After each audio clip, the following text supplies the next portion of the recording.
oma järjekordset aasta kokkuvõtet ja kui eelmine aasta me tähistasime 50. aastapäeva nii Saaremaa kui ka Eesti Jahimeeste Seltsi puhul, siis meil lisaks nendele kahele saabus täis ka 20 aastat jahitrofee arendamise seisukohast.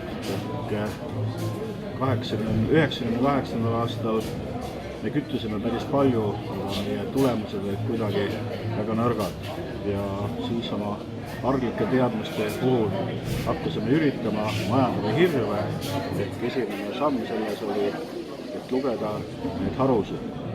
Ja nüüd 20 aastat siis hiljem me võime tõdeda, et selle aasta hirvemajandamise poolelt olime väga edukad. Me saime 309 esitatud trofeest 154 medalaväärset.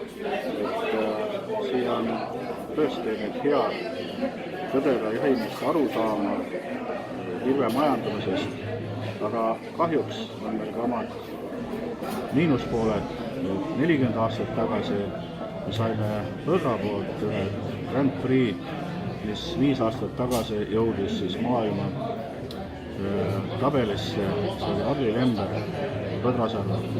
Täna me võime tõesti tõdeda, et me laseme päris palju võtra, aga meil ei ole mitte ühtki medaliväärset trofeed.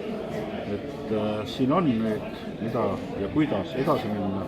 Me oleme päris suurelt teenäitajad Eestis selle sõraliste majandamise poolest.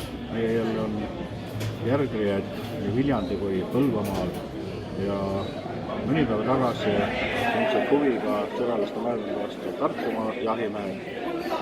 Et tore on, kui need väärtustavad seda ilusat looma metsas peale liha ka millekski muuks. Meie eesmärk on ju saada oma korralik trofee, saada seeläbi maailma tasemel